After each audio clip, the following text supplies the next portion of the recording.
Halo semuanya, Alur 2D di sini dan ini alur cerita anime Busou Shoujo Machiavellianism. Anime ini bercerita tentang seorang pelajar bernama Nomura. Dia merupakan siswa bermasalah yang sering berkelahi di sekolah asalnya. Sekarang dia dipindahkan ke suatu sekolah bernama Aichi Symbiosis Academy. Beberapa saat setelah kedatangannya, sekelompok murid yang disebut 5 pedang tertinggi mengadakan rapat untuk membahas murid pindahan baru. Mereka sangat mewaspadainya karena Nomura sudah pernah dikeluarkan setelah menyebabkan banyak kekacauan. Selain menyebabkan kekacauan, informasi tentang korbannya juga sangat banyak. Makanya bisa dipastikan kalau Nomura itu punya kemampuan bela diri. Sebagai ketua dari 5 pedang tertinggi, Onigawa Rin memutuskan untuk memasukkan Nomura ke dalam kelasnya. Dia akan memberinya pelajaran agar Nomura mau menuruti peraturan.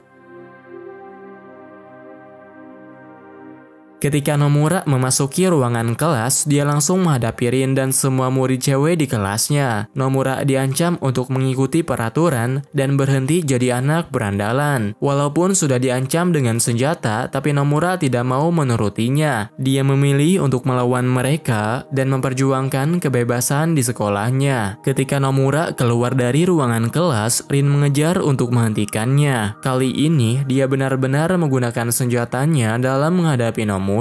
Melihat pergerakannya yang cepat dan teratur, membuat Rin semakin yakin Nomura itu sering latihan. Oleh karena itu, Rin segera mengeluarkan jurus pedang dari Jikishin Kage. Setelah menghindari berbagai serangannya, Nomura pun mulai serius untuk melawannya. Ketika Rin sudah lengah, dia menyentuh pinggangnya, kemudian menyerang dengan teknik pukulan yang sangat kuat. Kemudian terjadi situasi yang tak terduga, di mana Nomura tak sengaja mencium bibirnya.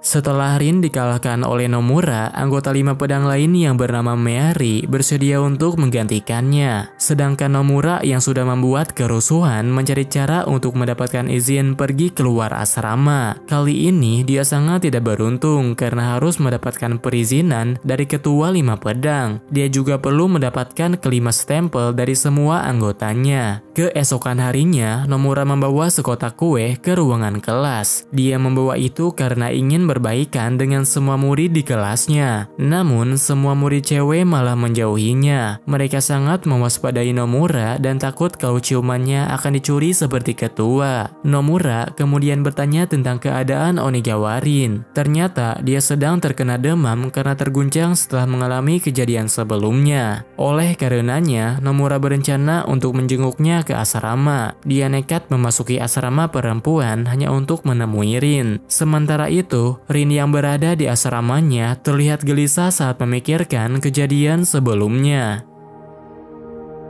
Beberapa saat kemudian, Nomura sampai di asrama perempuan. Dia bilang sengaja datang untuk menjenguk Rin dan membawakan kue untuknya. Ternyata Rin mau menerima kue pemberian dari Nomura. Dia yang pada awalnya membenci Nomura, sekarang terlihat semakin tertarik kepadanya. Ada alasan lain Nomura ingin menemui Rin. Dia ingin mendapatkan izin untuk keluar masuk dari lingkungan sekolah. Dikarenakan Rin tidak bisa memberikannya, dia pun mengajak Rin untuk pergi bersama.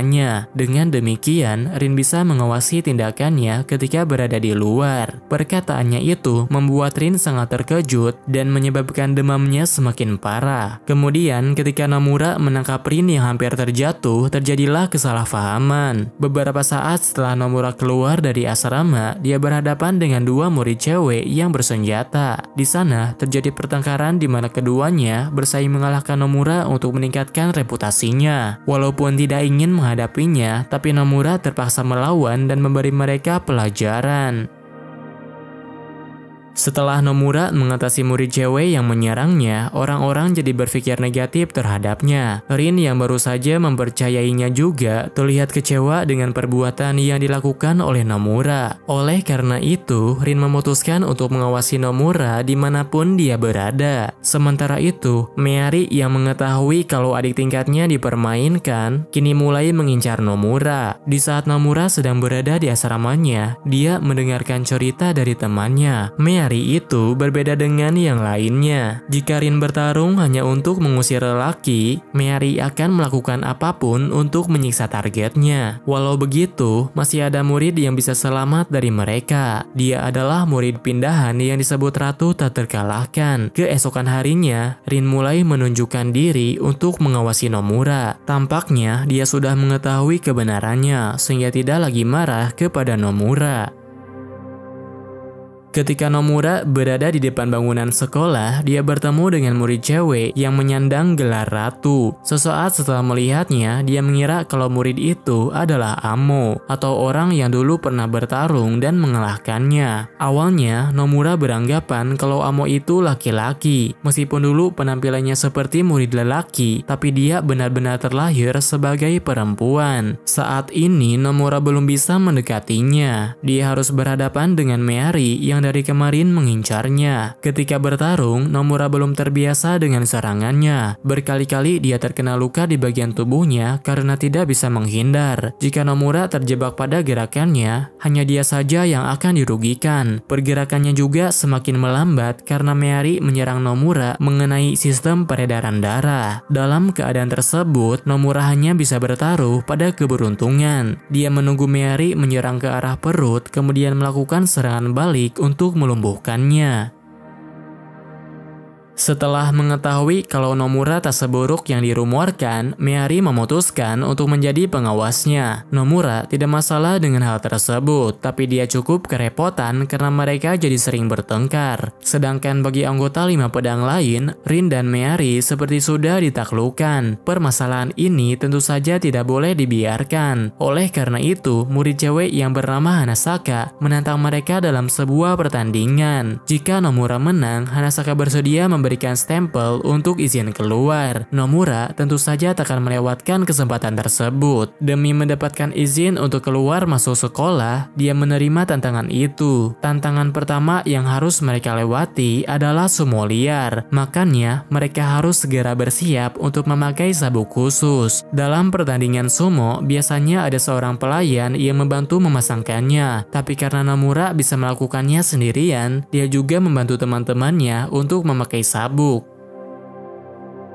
Ketika semuanya sudah siap, Nomura memasuki area pertandingan. Awalnya, dia mengira kalau seniornya yang akan menjadi musuhnya. Ternyata, lawannya itu bukan manusia, tapi seekor beruang peliharaan Hanasaka. Sampai sekarang, Nomura tidak pernah kalah dalam pertandingan sumo. Makanya, dia tetap percaya diri dan tidak takut terhadap beruang. Dengan demikian, pertandingan sumo pun dilaksanakan. Mereka sama-sama mendorong dari bagian depan, lalu Nomura memakai teknik rahasia untuk memukul mundur lawannya. Mendorong binatang sebesar itu tidak semudah yang dia kira. Dia harus berkali-kali mengeluarkan teknik andalan sampai lawannya mundur. Karena sejak kecil sering melawan orang dewasa, mengangkat binatang sebesar itu bukanlah yang sulit untuk dirinya. Walau mampu mengangkat dan melemparkannya, tapi karena sabuk beruang itu tidak kencang, Nomura bisa memenangkan pertandingan setelah sabuk lawannya lepas.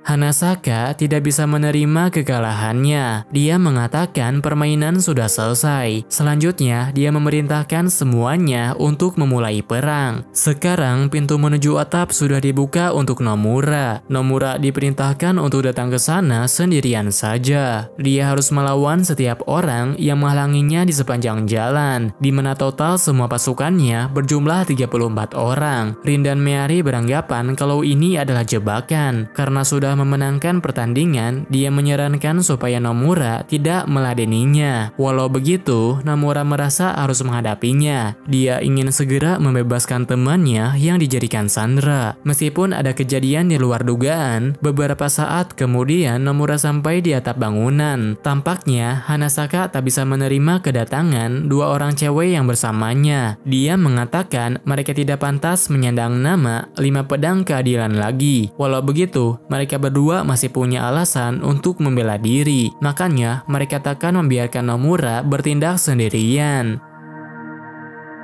Nomura dan Rin berniat untuk melawan Hanasaka, sedangkan Meari pergi ke bagian bawah supaya tidak ada yang mengganggunya. Ketika Nomura menghadapi Hanasaka, Hanasaka malah menggunakan peliharaannya untuk menyerang Nomura, sedangkan dia sendiri menghadapi Rin dalam pertarungan berpedang. Selain menggunakan pedang, Hanasaka juga menggunakan teknik khusus ketika menyerang lawannya. Untungnya, Rin juga memiliki teknik rahasia yang bisa diandalkan. Hal ini berlaku juga untuk Meari dan Nomura. Oleh karenanya, mereka masih bisa mengerahkan berbagai serangan kejutan yang tidak bisa diremehkan. Karena Hanasaka sudah bertindak berlebihan, Rin tidak bisa menerima tindakannya lagi. Sebagai seorang dari 5 pedang keadilan, setelah semua ini selesai, dia akan menghukumnya. Saat ini, mereka hanya perlu fokus dalam pertarungan, supaya kemenangan bisa ikut tercapai.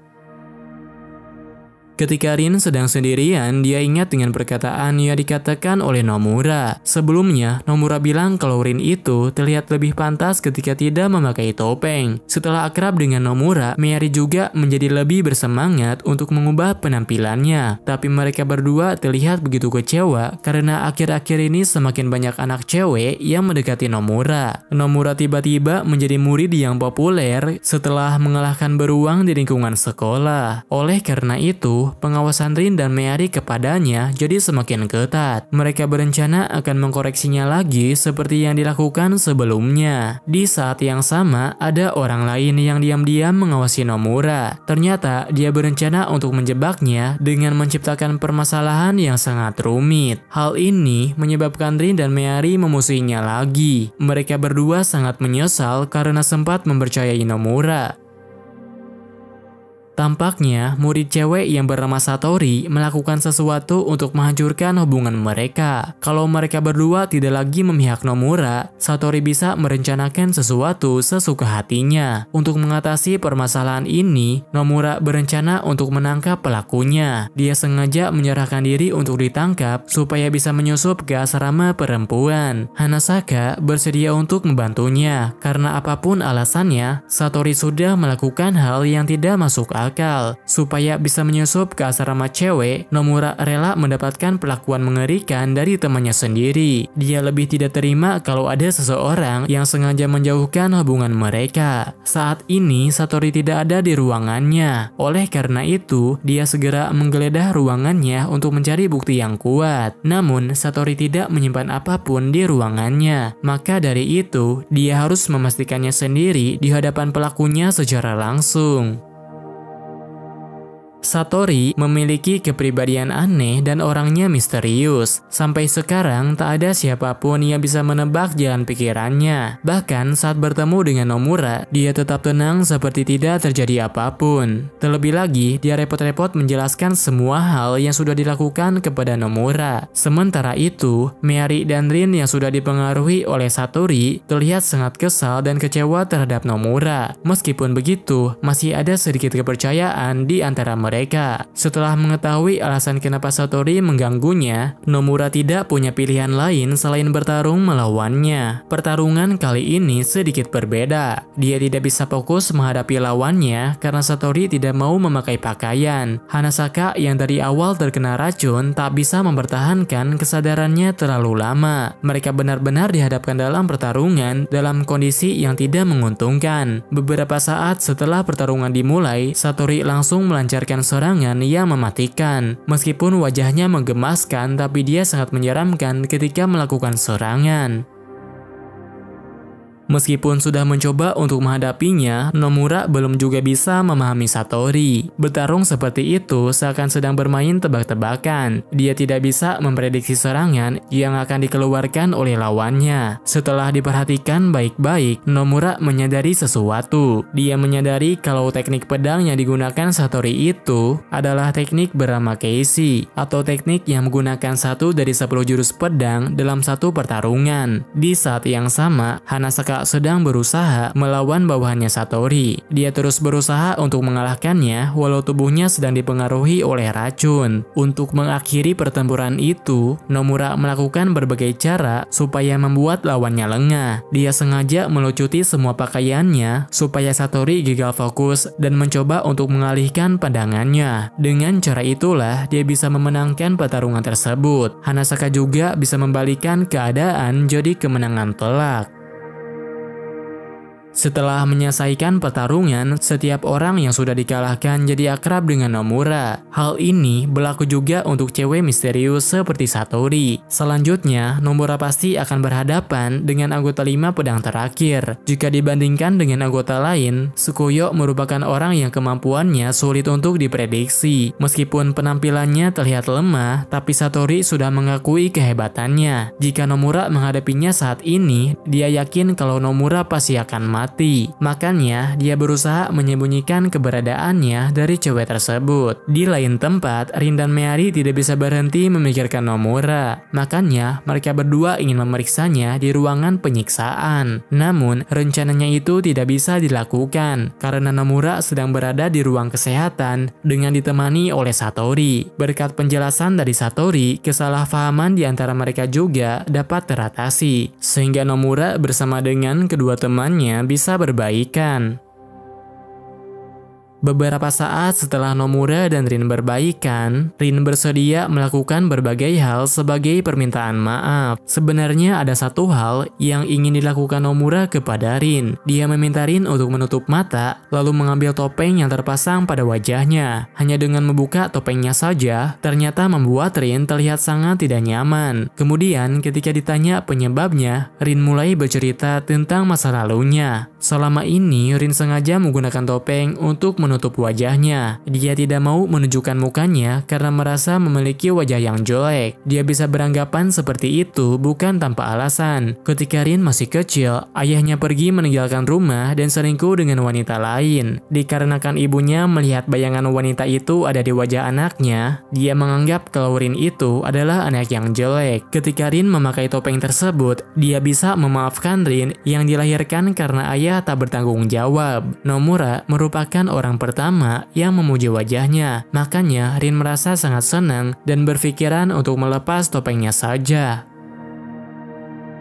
Keesokan harinya, Nomura memimpikan pertarungan melawan Amo. Dia tidak mengerti karena sudah sekian lama baru memimpikan hal tersebut. Hal ini membuatnya malas untuk pergi ke sekolah dan ingin berbaring untuk kembali melanjutkan mimpinya. Namun, dia tak bisa melakukannya karena Rin sudah berada di depan asrama menunggu kedatangannya. Kali ini, Rin datang sendirian. Meari tidak bisa datang karena sibuk mencari barang hilang. Ternyata di asrama perempuan sedang terjadi keributan. Di sana ada yang kehilangan benda miliknya dan ada juga yang kehilangan peliharaannya. Hanasaka sebenarnya tidak ingin membesarkan masalah itu, tapi dia mulai curiga kalau pelakunya adalah Satori. Sedangkan Satori yang berada di atap sekolah seperti sedang merencanakan sesuatu untuk menimbulkan keributan. Kemudian setelah mencari ke berbagai tempat, Nomura pun memahami situasi yang sedang terjadi. Sebenarnya tidak ada siapapun yang mencuri peliharaan atau mencuri rambut palsu adik kelasnya Meari, tapi peliharaannya Hanasaka yang melakukan semua itu.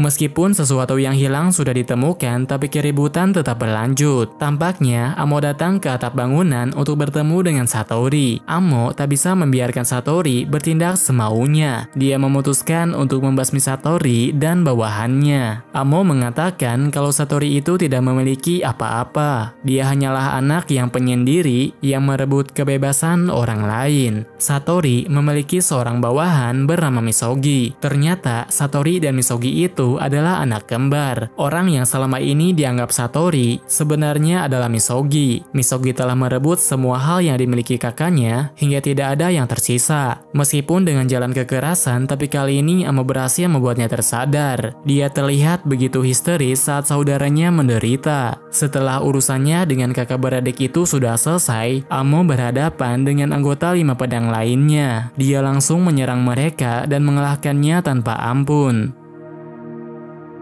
Murid cewek yang bernama Tsukuyo Inaba merupakan cewek berambut kepang yang paling kuat. Dia dikenal sebagai satu-satunya anak SMP yang menyandang gelar 5 pedang. Inaba ditakuti oleh hampir semua murid karena memiliki kemampuan yang mengerikan. Makanya temannya Nomura memperingatkan kalau cewek itu adalah orang yang berbahaya. Meskipun sudah diperingatkan, Nomura tidak mempedulikannya. Dia tetap akan mendatanginya untuk meminta stempel terakhir supaya bisa keluar masuk sekolah. Kemudian ketika Nomura mendekatinya, Inaba langsung mengeluarkan serangan yang sangat cepat. Kecepatan serangannya itu ratusan kali lebih cepat dari teknik pedang biasa. Makanya Inaba bisa menebas sesuatu hanya dengan sekejap mata. Inaba sangat memahami teknik bertarung yang digunakan oleh Nomura. Alasannya adalah karena mereka berasal dari tempat yang sama. Dia sengaja membicarakan banyak hal dengan Nomura karena ada hal yang ingin ditanyakan. Sayangnya Nomura tidak bisa terus mendengarkannya. Dia harus segera menyelamatkan Hanasaka yang sedang bertarung melawan Amo. Nomura datang sedikit terlambat. Amo sudah terlanjur membantai orang-orang yang berani melawannya. Hanasaka juga mengalami luka yang sangat parah. Dia mendapatkan luka di seluruh tubuhnya dan kehilangan kemampuan melihatnya. Kemudian Amo kembali mencari keributan di tempat lainnya. Setelah berbicara dengan Inaba, Rin dan Meari bekerja sama untuk bertarung melawannya. Namun, walaupun sudah bekerja sama, mereka tetap saja dikalahkan dalam waktu yang singkat. Awalnya, Inaba tidak peduli dengan pertarungan itu, tapi berkat pertemuannya dengan Nomura, kini dia peduli dengan orang-orang di sekitar dan ingin melindunginya. Ketika pertarungan dimulai, kemampuan mereka bisa seimbang. Namun, pedang yang dipakai oleh Inaba itu adalah pedang biasa. Makanya, Amo bisa dengan mudah menghancurkannya hanya dengan serangan fisik saja. Nomura mengingat kembali pertemuan pertamanya dengan Amo. Setelah berhasil menyelamatkan seseorang dari anak berandalan, dia mendatangi Amo untuk memberikan salam perkenalan. Meskipun baru pertama kali bertemu, tapi pada saat itu mereka langsung jadi teman yang akrab. Nomura beranggapan kalau Amo itu adalah orang yang menyenangkan. Amo juga merasakan hal yang sama. Maka dari itu, dia mencoba mendekati Nomura dengan mengajaknya berkeliling sekolah. Sayangnya, Nomura sudah memiliki janji dengan seseorang. Merasa kesal karena ajakannya sudah ditolak, Amo pun menghajar orang yang dekat dengan Nomura. Itulah awal mula terjadinya permusuhan di antara Amo dan Nomura. Nomura jadi sangat membencinya karena dia sudah menghancurkan kebebasan dan kedamaian yang dia inginkan. Bahkan sampai sekarang Amo masih melakukan cara yang sama. Dia merebut kedamaiannya dengan membantai orang-orang yang dekat dengan Nomura. Serangan biasa takkan berpengaruh terhadap Amo. Oleh karenanya, Nomura tidak tahu apakah dia bisa menang dalam melawannya. Walau begitu, dia merasa harus tetap bertarung. Jika tidak, maka orang lain pasti akan menjadi korban. Kemudian, pertarungan antara Amo dan Nomura pun terjadi. Sekarang, Nomura terlihat sudah siap untuk mengalahkannya. Akan tetapi, hasilnya malah sebaliknya. Dikarenakan perasaannya yang sedang tidak menentu, pergerakan dia jadi setengah-setengah. Sehingga menyebabkan Amo bisa memojokkannya. Di saat itulah Inaba dan yang lainnya memberikan saran kepadanya. Mereka juga berhasil membuat Nomura jadi bersemangat dan meningkatkan rasa percaya dirinya. Di sisi lain, Amo sangat ingin memiliki Nomura. Meskipun saat ini mereka saling bermusuhan, tapi dia masih berharap dapat menjalin pertemanan seperti dulu lagi. Namun, karena keinginannya tidak dapat terwujud, dia pun memutuskan untuk menghabisinya saja. Dengan memanfaatkan kelemahan lawannya, Nomura berhasil melancarkan serangan terkuat miliknya. Dikarenakan Amo masih bisa bertahan, selanjutnya mereka menyerang satu sama lain tanpa mempedulikan kondisi tubuhnya. Inaba tidak mengerti dengan jalan pikiran mereka berdua. Walaupun berkali-kali menerima serangan dari lawan, mereka malah terlihat sangat senang dan menikmati pertarungan tersebut. Mereka tidak lagi memikirkan soal menang atau kalah. Pertarungan itu menjadi cara untuk mengerti satu sama lain lain dengan cara saling menyakiti. Pada akhirnya, Amo memberikan kesempatan supaya Nomura menghabisinya, tapi dia tidak mau melakukannya dan memilih untuk menyelesaikan semuanya secara damai. Setelah pertarungan berakhir, Inaba tiba-tiba muncul dari belakang. Dikarenakan mereka tidak bisa berteman dan ada banyak hal yang perlu diperbaiki oleh Nomura, Inaba pun menawarkan diri untuk menjadi gurunya. Dia juga akan memberikan izin keluar masuk sekolah apabila Nomura mau menerima tawarannya. Tawaran yang diajukan oleh Inaba sangat menguntungkan bagi Nomura. Akan tetapi, dia memiliki kebiasaan menolak terutama di saat seperti ini. Beberapa saat kemudian, kepala sekolah mendatangi mereka. Dia menyuruh para siswa untuk bubar kecuali Nomura saja. Sepertinya, Nomura akan diberi hukuman berat dan dikeluarkan dari sekolah itu. Meskipun tujuannya belum tercapai, tapi dia tidak bisa berbuat apa-apa. Kemudian, saat mendengar kabar kalau Amo pergi meninggalkan sekolah, Nomura tidak punya pilihan lain selain menerima tawaran Inaba. Dia bersedia menerima tawaran menjadi muridnya demi mendapatkan izin menemui Amo. Setelah itu, Nomura menjalankan keseharian dengan damai. Ternyata, informasi mengenai pengeluarannya hanyalah candaan kepala sekolah.